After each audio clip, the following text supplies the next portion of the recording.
So I'm back to do part 2 of the Innistrad Midnight Hunt Coven counter green-white commander deck. I did part of the deck list, but I didn't want to spend 2 hours on a video, so I decided to break it up.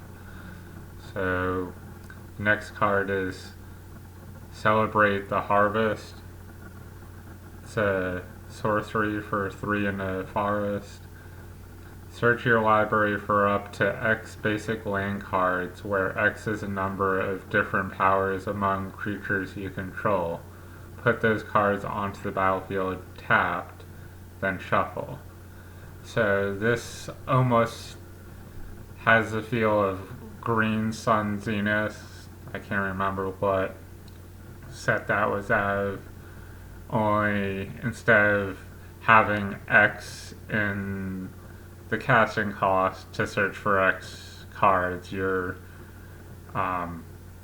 searching based on the amount of different powers among creatures you control. So the converted mana cost is cheaper theoretically than Green Sun Zenith, but depending on how many powers you have among creatures you control, you could possibly get,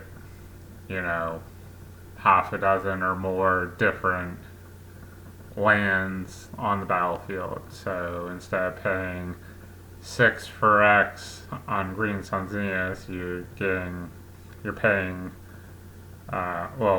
6 in the forest. That you're paying 3 in a forest to get 6 because that's how many powers. So depends on that one little bit. Curse of Clinging Webs. It's an enchantment aura curse.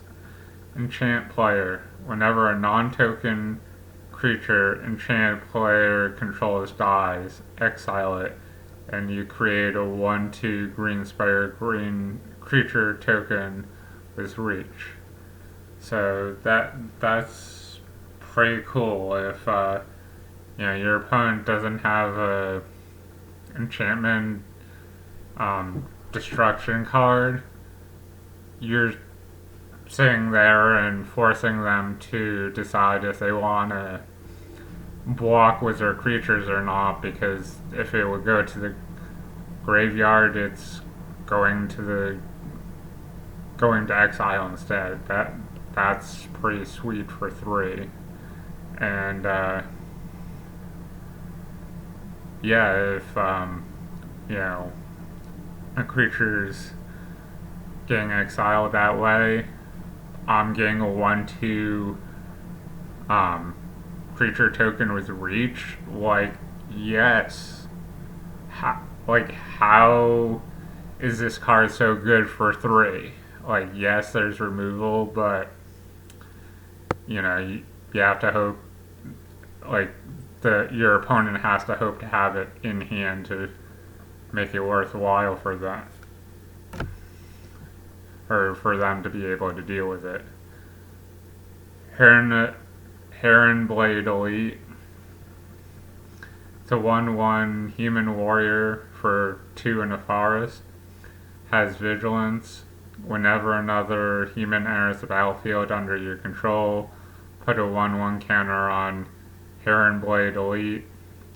You can tap to add X mana of any one color, where X is Heron Blade Elite's power. So that's pretty cool. It's a mana dork that gets 1/1s for other humans entering the battlefield, and then you tap for mana equal to its power. So, I don't know if there's anything for X in the rest of the deck, but that right there feels like it's meant to be abused with stuff that adds 1/1 counters, stuff that doubles counters, you know, oh look, I'm a 10/10 now and I can tap for 10 mana.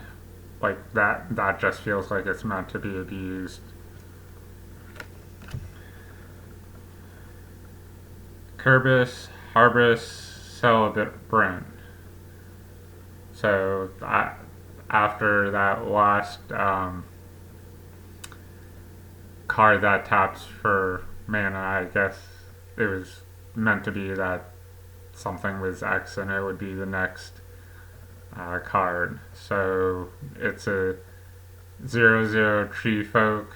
The mana cost is X and 2 forests. Kerbis, Harvest, Celebrant enters the battlefield with a number of 1/1 counters on it equal to the amount of mana spent to cast it. Remove a 1/1 counter from Kerbis. Prevent all damage that would be dealt this turn to another target creature with a 1/1 counter on it. So, yeah, I mean, depending on how much power this guy has, you know, the Heron Blade Elite, you know, just that alone, like, you could potentially, like, have that up to, like, you know, double digits, and then, you know, you add the land on top of tapping, you know, this for, you know, double digit mana, and then, yeah, you know, this guy could potentially get pretty crazy, you know, because you know, there's some other cards for, you know, searching for land. There's other cards that are artifacts that tap for land. So potentially, you know, coming into play big, like, you know, like some hydras would. Ruinous Intrusion. It's an instant for 3 in the forest. Exile target artifact or enchantment. Put X 1/1 counters on target creature you control, where X is a mana value as a permanent exile this way. And it just says exile a target artifact or enchantment. It doesn't specify whether it has to be yours or your opponent's.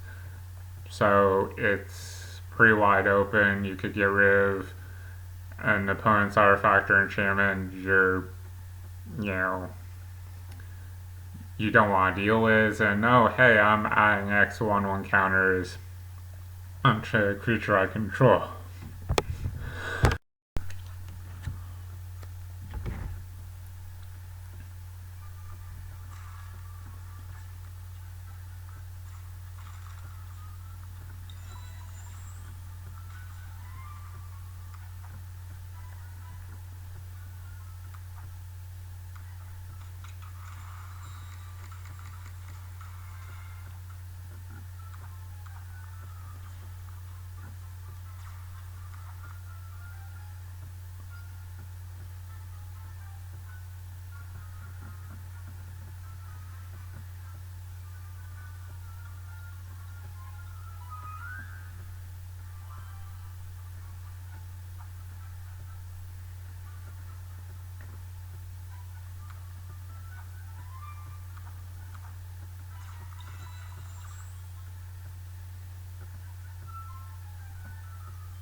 Citadel Zealot.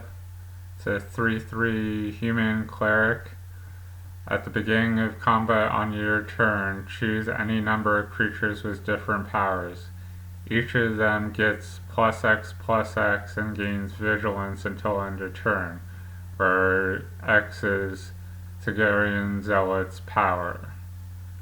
So you're boofing up potentially a handful of guys based on this guy's power. So he comes into play as a 3/3.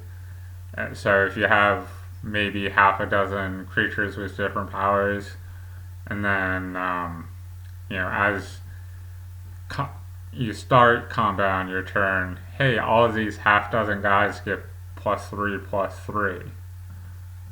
That potentially gets fun real quick. Sunberwald Beastmaster. It's a 1/1 human ranger for 6 in the forest, which obviously seems like a lot for a 1/1, but as you'll see from what he does, it's warranted. When Sunberwald Beastmaster enters the battlefield, create a 2/2 green wolf token, a 3/3 beast creature token, and a 4/4 green beast token. Creature tokens you control have Death Touch. So right there you're getting 4 creatures for the price of 1, and all creature tokens you control have Death Touch. So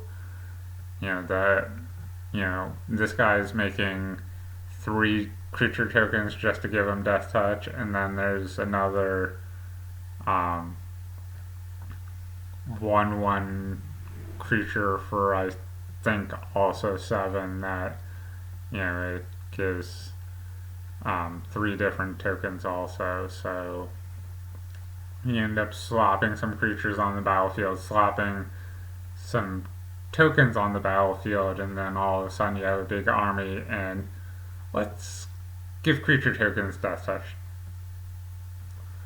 Yep, that, because creature tokens, depending on the deck, are like just blockers. Like, let's throw these on the battlefield to deal with my opponent's creatures, and then you give them Death Touch, so you kind of like force your opponent to decide whether they want to attack or not, and then you turn your creature tokens from potentially that defensive, just blocking part to potentially attacking with them, depending on how your opponent's playing. Angel of Glory's Rise. It's a 4/6 angel that costs 5 and 2 planes. It's an angel, so it should be obvious that it has flying. When Angel of Glory's Rise enters the battlefield, exile all zombies, then return all human creature cards from your graveyard to the battlefield. So where there are some zombie decks out there, that just says buy zombies. You're not even going to the graveyard. You're exiled. Return all human creatures from the graveyard to the battlefield. Right there, that shifts the game pretty quickly. So that's why it's 7 converted mana cost, and it's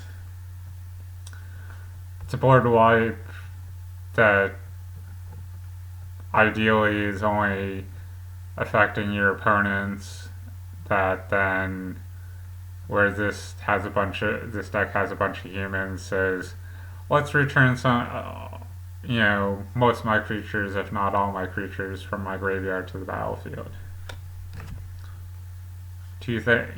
Two decent things for the price of 1, and it's a creature on the battlefield on top of doing those things. Bastion Protector. It's a 3/3 human soldier for 2 and a plains. commander creatures you control get +2/+2 and have indestructible. So, I mean, there are some commanders that you can pair, and theoretically you could have two commanders, I guess. I've never played a deck that had two commander or pair two commanders. Obviously, you can have as many legendary creatures as you want in your deck, but usually you only use one unless they're both paired. But still, giving your commander +2/+2 and indestructible is pretty nice. Citadel Siege, and it's kind of cool because the creature shooting the energy or whatever almost makes me think of Godzilla, but the creature looks more bug-like instead of Godzilla. But I just thought the art was kind of cool. So it's Citadel Siege is an enchantment for 2 and 2 planes. As Citadel Siege enters the battlefield, choose cons or dragons. Cons: at the beginning of combat on your turn, put 2/1/1 counters on target creature you control. Dragons: at the beginning of combat on each opponent's turn, tap target creature that player controls. So that's kind of cool that you could, either boof up your creatures or tap a creature your opponent controls. Cleansing Nova. It's a sorcery for 3 and 2 planes. Choose one. Destroy all creatures or destroy all artifacts and enchantments. So, fairly generic board wipe, but it gives you the option of either creatures or, artifacts and enchantments. So it all depends on your opponent's board state, what's getting annoying at the moment, if they have a ton of big creatures, if they have, 2 or 3 times more creatures, wipe their creatures out and, start attacking, and then, over the next couple of turns while they're rebuilding, you're playing more creatures and still attacking. Custody Soulbinders. It's a 0/0 human cleric for 3 in the planes. Custody Soulbinder enters the battlefield with X/1/1 counters on it, where X is the number of other creatures on the battlefield. So I think Wayfarer Temple or something like that is similar, only it has, I think it's ** at the bottom instead of 0/0. But yeah, it sort of reminds me of that, but I think Wayfarer Temple has some ability to populate or do something else. But in addition to coming in with X/1/1 counters equal to the number of creatures on the battlefield, you can pay 2 in the planes, remove a 1/1 counter from Custodial Soulbinder, create a 1/1 spirit creature token with flying. And where you're not tapping him when you're paying that mana, you can pay that multiple times and make multiple 1/1 creature tokens with flying. And if you have, I think there's 1 or 2 things to get creatures back from the graveyard to your hand or the graveyard to the battlefield.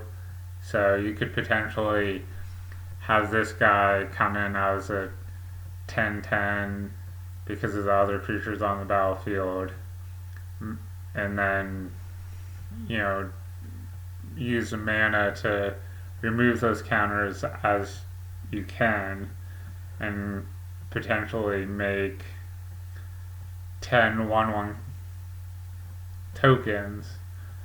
Whenever this guy goes to the graveyard, bring him back.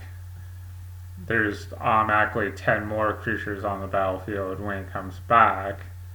So if no creatures have died, then he's, no more of enter the battlefield. He's potentially a 20/20. Like, there's things you could do with this guy to make him big.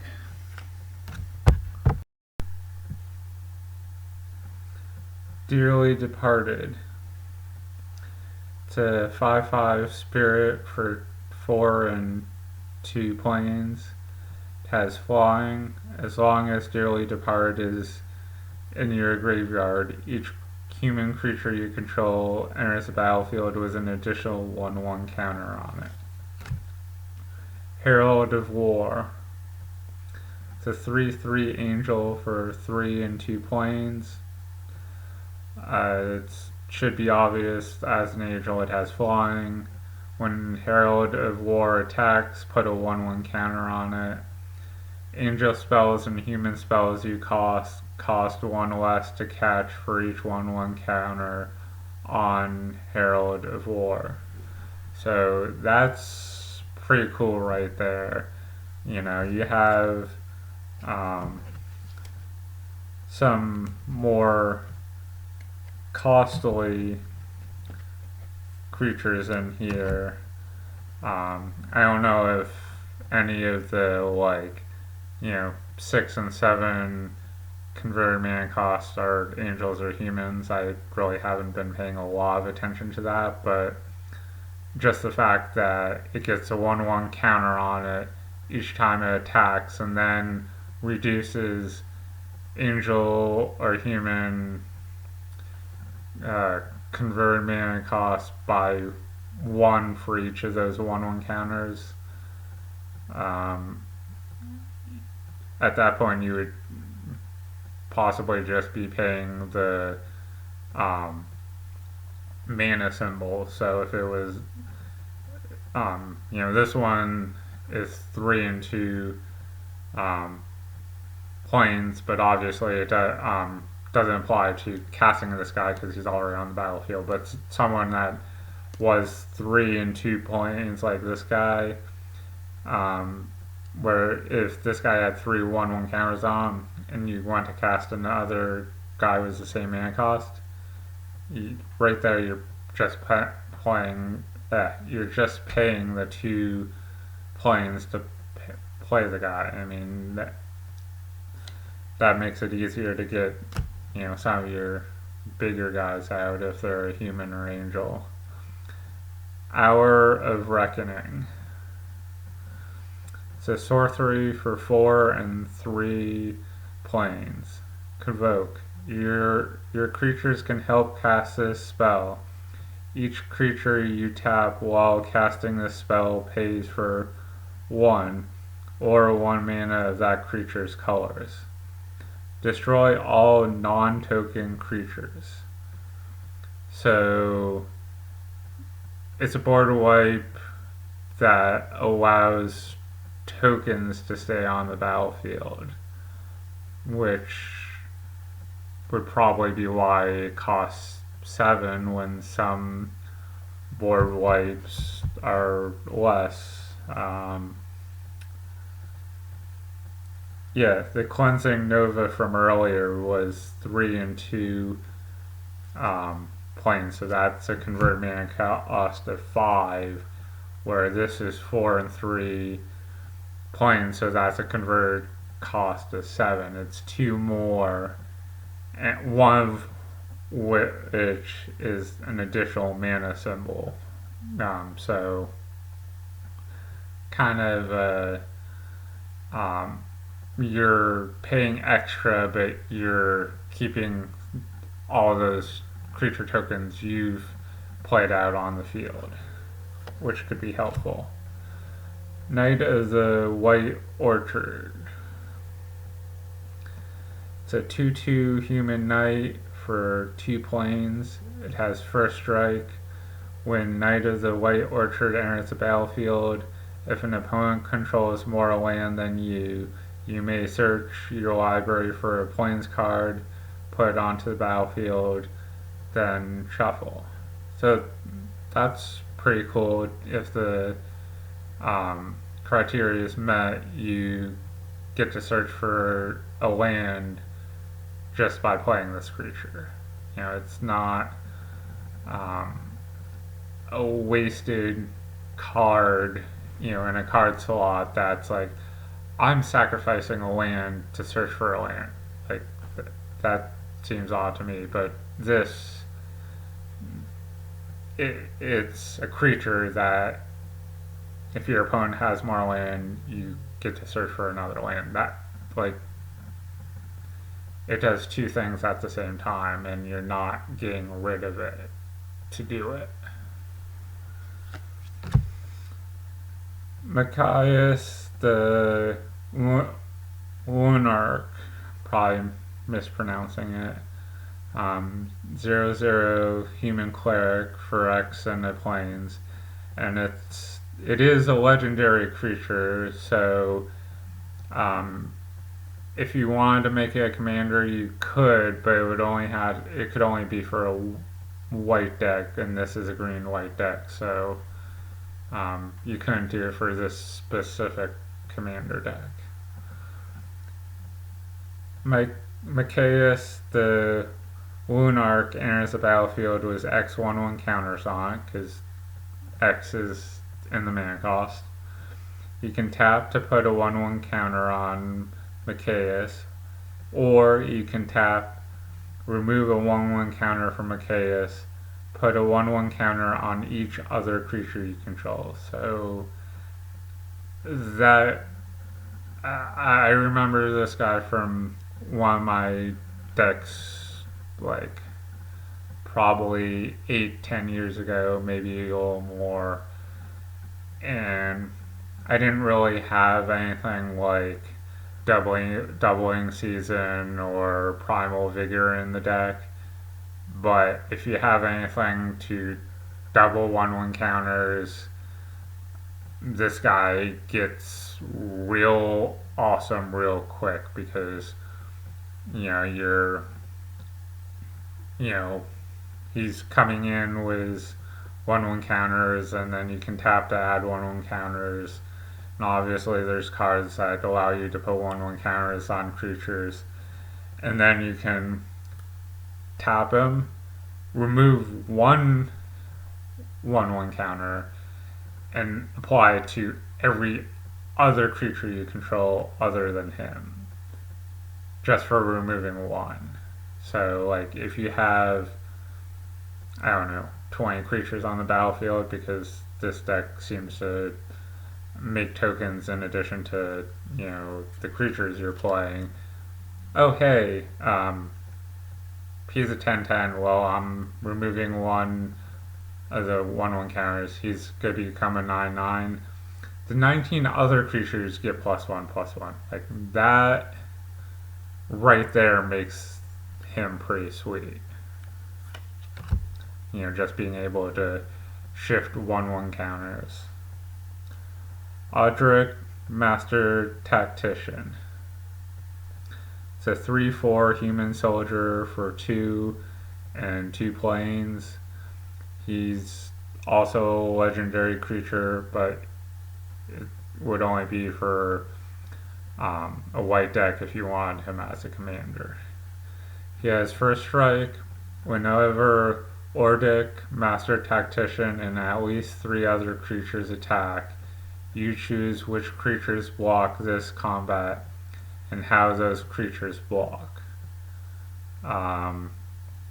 So if this guy and 3 other creatures attack, you're choosing how your opponent blocks. That, if they don't know what's going on until you go to attack, that's potentially a game changer because you can prevent some of your guys from dying. Um, so yeah, that's pretty cool. Riders of Gavin. It's a 3/3 human knight for 2 and 2 planes. Has vigilance. As Rider of Gavin enters the battlefield, choose a creature type. Human creatures you control have protection from creatures of the chosen type. Unbreakable Formation. It's an instant for 2 and the planes. Creatures you control gain indestructible until end of turn. Addendum. If you cast a spell during your main phase, put a 1/1 counter on each of those creatures and they gain vigilance until end of turn. So, I mean, it's an instant, so you could play it on anyone's turn. If your opponent attacks and a handful of your creatures are going to die, giving your creatures indestructible would be helpful. But if you end up doing it on your turn during your main phase, not only do they gain indestructible, they get a +1/+1 counter and vigilance until end of turn. So, I mean, at that point, it's just the one thing until end of turn on your opponent's turn, or it's 3 different things on your turn for 3 mana. All depends on how the game's playing out. Victories Envy. It's a 3/3 human cleric for 3 and 2 planes. At the beginning of your upkeep, put a 1/1 counter on each other creature you control. So yeah, definitely living up to the Coven counters name, where like a bunch of the cards in this deck are, putting 1/1 counters on your creatures. Champion of Lambholt. It's a 1/1 human warrior for 1 and 2 forests. Creatures with power less than Champion of Lampholt's power can't block creatures you control. Whenever another creature enters the battlefield under your control, put a 1/1 counter on Champion of Lampholt.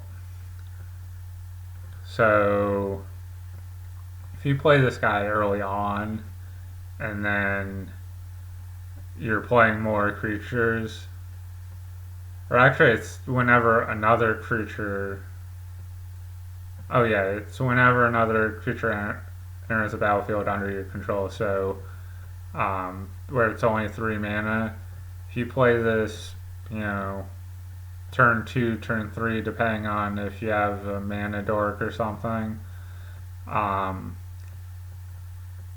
in a couple of turns, he goes from a 1/1 to, potentially, 3/3, 5/5, starts getting big.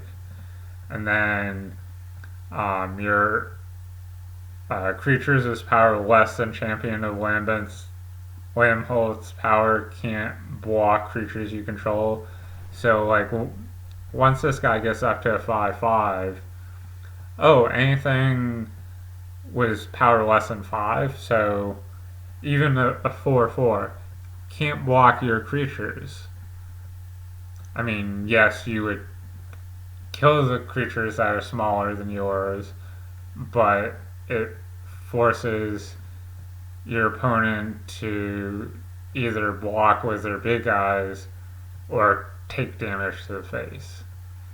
If you have, half a dozen creatures on the battlefield and, you're maybe attacking for 15 damage, if all your opponent's creatures are weaker than yours, they're taking 15 damage. Yes, their creatures would be untapped because they're not blocking, so they could then attack on their turn. but if they don't survive to take another turn, like the that just potentially a game changer depending on how it plays out. Um, yes, it dies to removal. It goes to the graveyard if your opponent has a counter spell. But I mean, if it lands on the battlefield and doesn't die to removal, that that gets crazy fast, I guess. Death's Presence. I vaguely remember this card from maybe 10 years ago. I don't remember if it was in my deck or one of the decks of a friend I played with. But it's an enchantment for 5 in a forest. Whenever a creature you control dies, put X 1/1 counters on target creature you control, where X is the power of that creature that died. So, I mean, any deck that has a lot of big creatures, that's an awesome enchantment. If you have a Hydra deck, oh, my 10/10 Hydra died, well, let's put 10 1/1 counters on another creature. Your other Hydras are already big, but they're getting 10 1/1 count. One of them is getting 10 more 1/1 counters. And then you have a doubling season. Well, it's +20 instead. That's, yeah. Depends on the deck you put in. Potentially, really sweet. Gyro Sage. It's a 1/2 for 1/2 elf druid for 1 in a forest. Has evolve. Whenever a creature enters the battlefield under your control, if that creature has a power or toughness, greater power or toughness than this creature, put 1/1 counter on it. And then you can tap to add a forest for each 1/1 counter on Gyro Sage. So, I mean, it's a 1/2, so it starts off small, but as you play bigger creatures, 1/1 counter, 1/1 counter, 1/1 counter, and boosts it up, and it's a mana dork. So for each one of those 1/1 counters that gets added when a bigger creature than this guy enters the battlefield, you're tapping for that many forests whenever you tap this guy. So, for those couple creatures that cost X in the mana cost, this and that one other creature that tapped for its power also, I think. Yeah. Kessig Cagebreaker. I think this might have been in one of my decks a while ago. It's a 3/4 human rogue for 4 in a forest. When Kessig Cagebreaker attacks, create a 2/2 green wolf token that's tapped and attacking for each creature card in your graveyard. So obviously this deck makes tokens and 1/1 counters, so something that makes tokens when it attacks just makes sense. And it's a 2/2 wolf token for each creature in your graveyard. So whether it's one creature or a dozen, you're making that many tokens. Shamak Revelation. It's a sorcery for 3 and 2 forest. Draw a card for each creature you control. ferocious. You gain 4 life for each creature you control with power 4 or greater. So, blue mainly has a lot of the draw spells, but this one happens to be green, and it's for each creature you control, you're drawing a card. So it's not just like draw a card and potentially discard a card. It's draw potentially half a dozen or a dozen cards, depending on how many creatures you have on the battlefield. And then you're gaining 4 life for each creature with 4 greater power. So not only are you drawing cards, but you're gaining life. Thunderlord Sage. It's a 0/1 human druid for 2 in a forest. Seems like a familiar card. I don't remember if I had it in a deck or not. But you tap to add 3 mana of any one color. Spend this mana only to cast creature spells. So, it's a 0/1, so you're not really using it to attack unless you get 1/1 counters on it, and you're probably not blocking with it either, where it only has 1 defense. But it's a mana dork that taps for 3 mana, so it's useful with some of the other high cost mana cards in this deck. Verduras Gear Hulk. It's a 4/4 construct for 3 and 2 forests. Has trample. When Verduras Gear Hulk enters the battlefield, distribute 4 1/1 counters among any number of target creatures you control. So, a 4/4 with trample, that's also distributing 4 1/1 counters among creatures you control. So you could either give one creature 4 1/1 counters, or 4 different creatures a 1/1 counter. So yeah, that's decent for the mana cost.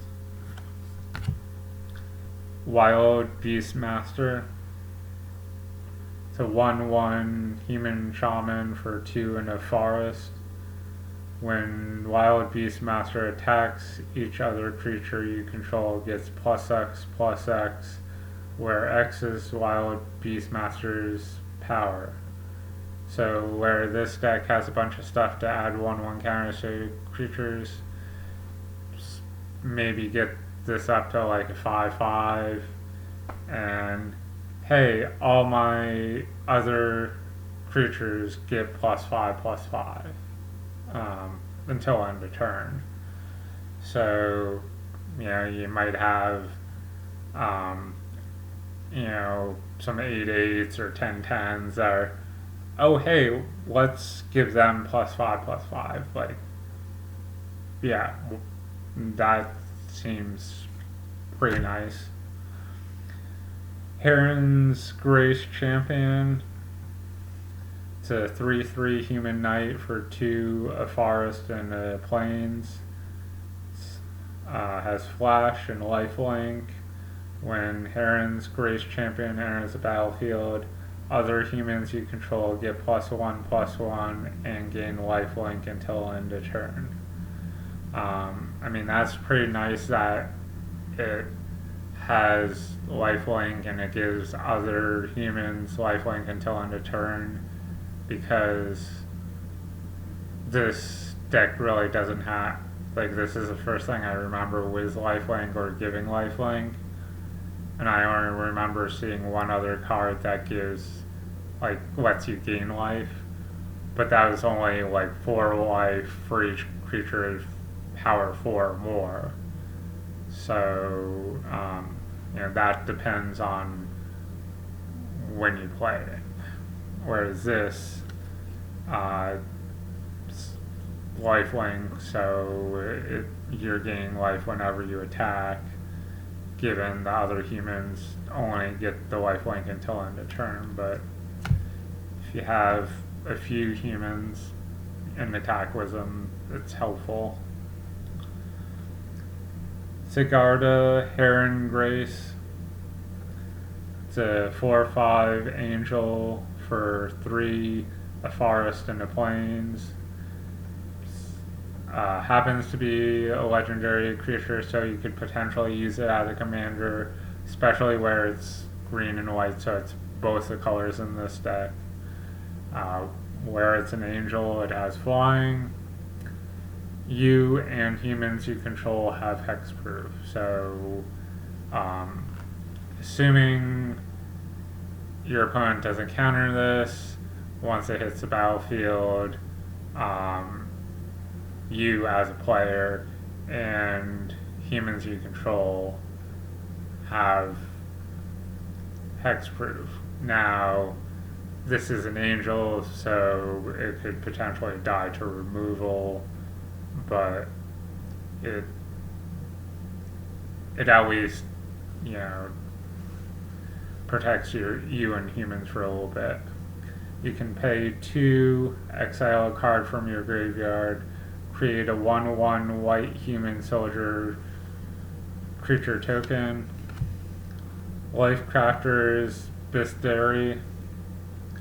It's an artifact for 3. At the beginning of your upkeep, scry 1. Whenever you cast a creature spell, you may pay a forest. If you do, draw a card. Canopy Vista. It's a land, and in the field that tells you it's a land, it also says forest, plains. So if you're searching for a land, basic land, I think you are not sure this really counts as a basic land, but anytime you're searching for a forest or plains where this is forest plains in that field, you could search for this card. Canopy Vista enters the battlefield tapped unless you control 2 or more basic lands, and it taps for a forest or a plains. Exotic Orchard. It's a land, tap to add 1 mana of any color that land an opponent controls could produce. So not sure how that's helpful unless you're casting an opponent's card, because usually you only have set colors because of your commander's colors. In this case, green, white, so if your opponent has colors other than green or white, you would only be able to cast something from your opponent's deck, I guess. I don't know how that would work. Fortified Village. It's a land. As Fortified Village enters the battlefield, you may reveal a forest or plains from your hand. If you don't, Fortified Village enters the battlefield tapped. So, interesting way of, either reveal a card or the land enters tapped, which I feel like 90+% of the non-basic lands enter tapped anyway, unless like a certain thing's met. So like there's the lands that enter tapped unless you pay 2 life, or just random ones that they enter untapped somehow. Taps for either a forest or plains. Sungrass Prairie. It's a land that you can pay 1 and tap for a forest and a plains. So, you're paying 1 to get 2 mana, given it's 1 of each of your mana colors. Temple of Plenty, which I like the Temple cards. Obviously, as commander, so you can only have one of this in your deck. It's a land. Temple of Plenty enters the battlefield tapped. When Temple of Plenty enters the battlefield, scry 1, and you can tap for either a forest or plains. I mean, scry, it's only getting done once, but it's helpful because you're looking at the top card and saying, okay, do I want to keep this at the top, or do I want to put it at the bottom? You know, you're not really cheating per se, but you're changing the odds of your draw. So if you look and say, oh, another land, I already have a dozen on the battlefield, bottom of your deck. But if you, hey, land, I only have 2 and 1 in hand, if you have a lot of stuff in your hand that's like 4s and 5s, yeah, I'll keep that on top of my deck. Like, it changes probability of draws somewhat, but obviously in a 100 card deck, minus the 7 cards you draw, you know, if that's the first card you play, you know, it may not be like, you're like, oh, what's the rest of my 93 cards? You're only looking at the top card. Rogue's Passage. It's a land that taps for a colorless, or you can pay 4 and tap it. Target creature can't be blocked this turn. Selenia Sanctuary. So land, Selenia Sanctuary enters the battlefield tapped.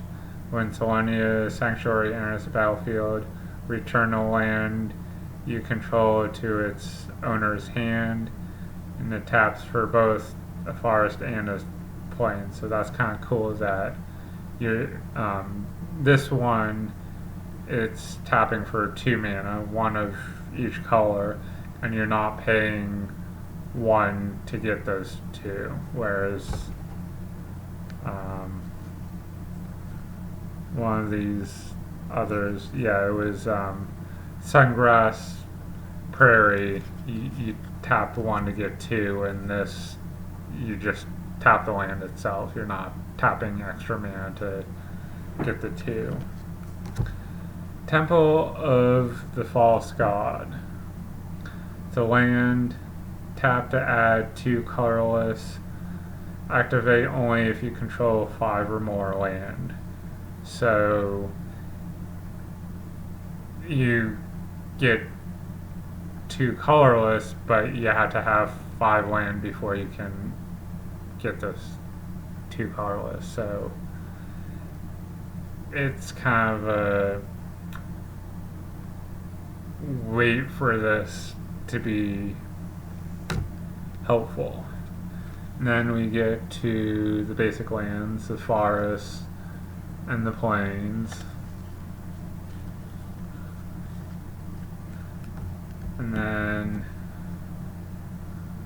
you have, I guess, another Leonor Autumn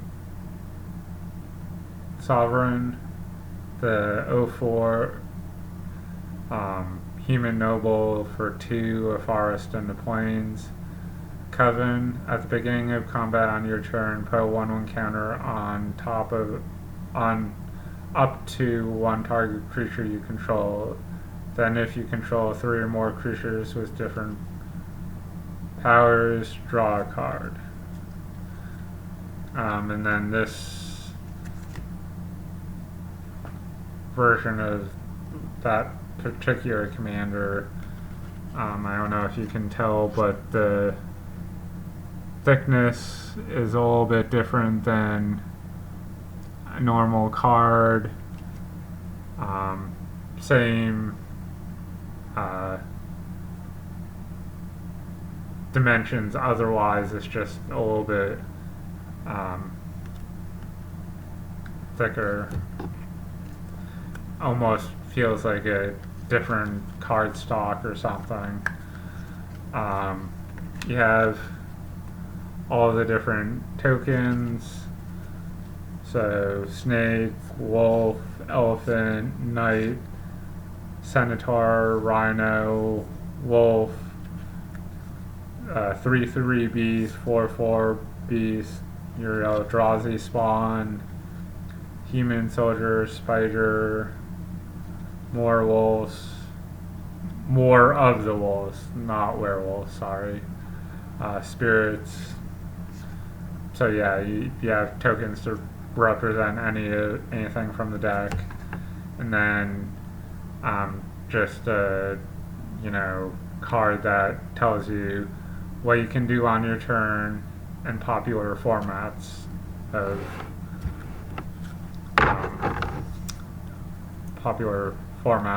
Magic. So hopefully you found some value in this, even though I did the deck list in multiple parts. If you haven't subscribed and you like these videos, please consider subscribing, and thanks. Have a good day.